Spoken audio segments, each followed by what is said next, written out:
Welcome back. This is part 3 of my 6-axis drive tutorial video series. In this video we're going to be doing a quick and dirty computer controller for the drive unit. If you missed the build on the drive unit, check out part 2.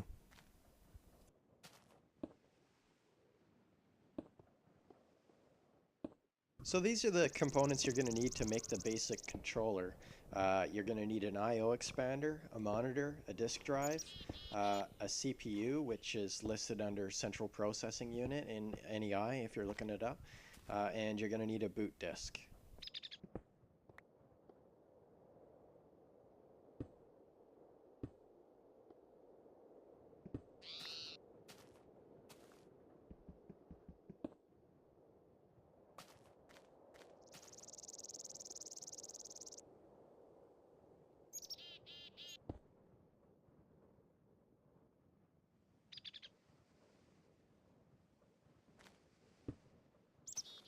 Now, it does matter what direction you put the I/O expander down. If you're having problems with it, I would think that you might have it backwards. You'll notice that the bundled cable doesn't connect to the expander until you put the CPU in front of it. And if after that it doesn't connect, then you might have it backwards.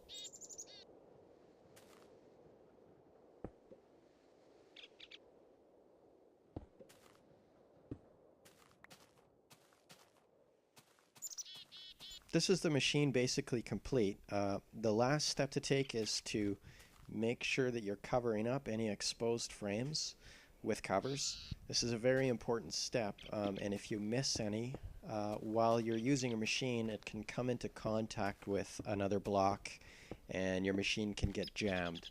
And just trust me that it can be a real headache to troubleshoot and to fix your machine when that happens.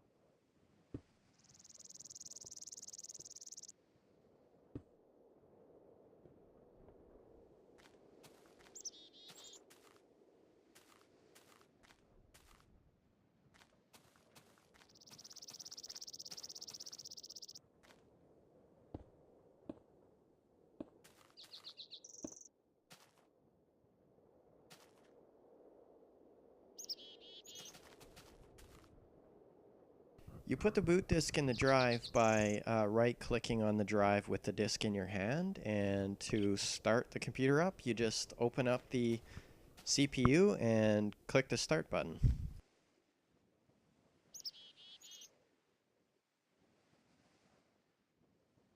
The basic command for movement is a number followed by IOX exclamation.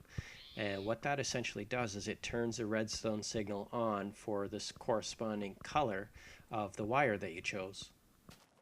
Oh, and by the way, all the programming commands have to be in caps. In part 2, I alluded to choosing your wire colors strategically in the order that they show up in NEI. And that definitely makes it easier for programming because the number that corresponds to the color, it isn't exactly comprehensive. But if you're building this drive legit on an SMP server or something like that, then you probably notice that a lot of the other dies are easier to get than, some of the first 6. So I'll put up a chart that'll show you the numbers for all the colors.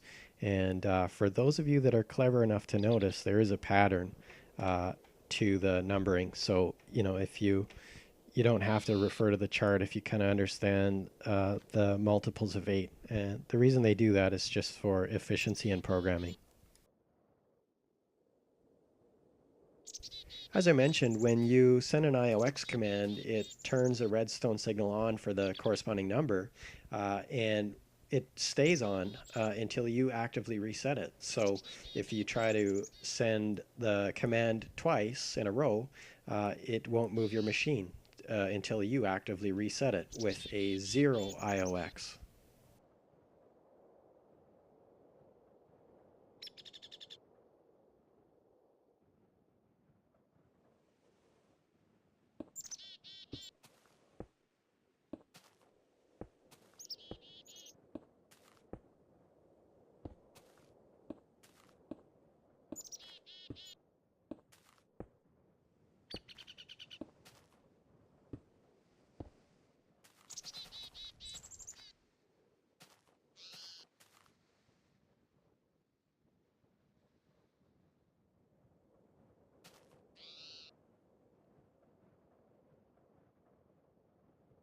So if we were to stop there and you were to use the IOX commands to move your machine, let's be honest, it's a pain in the ass, and you may as well have just used levers.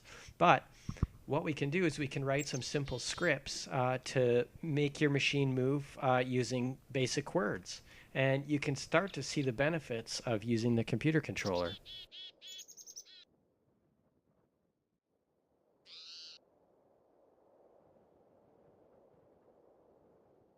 So to start program writing mode, we type in colon followed by any word you want.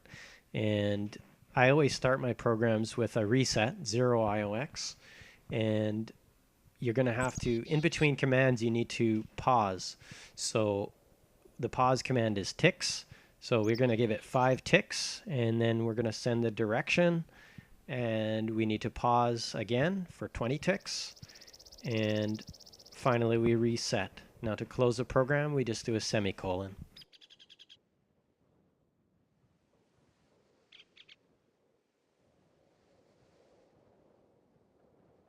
I'm going to keep writing out these programs for the other 5 directions. Basically, all the programs, they look the same, so I think you get the idea. There's only one line that's different in each one of them, and that will be the direction that you want to go would be correspond to the number of the color that you chose for your wire. I'm going to stick the chart back up for you, just in case you didn't use the same wires that I did. I hope that helps.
So now that we've written our basic functions, it's up to you to make some more complex programs. What you do is you can write a program and take these functions and string them together with semicolons. And, you know, the sky's the limit as far as what you can do with it. I hope you liked my tutorial. I certainly enjoyed making it. And please hit that subscribe button because I plan on making some more, so stay tuned.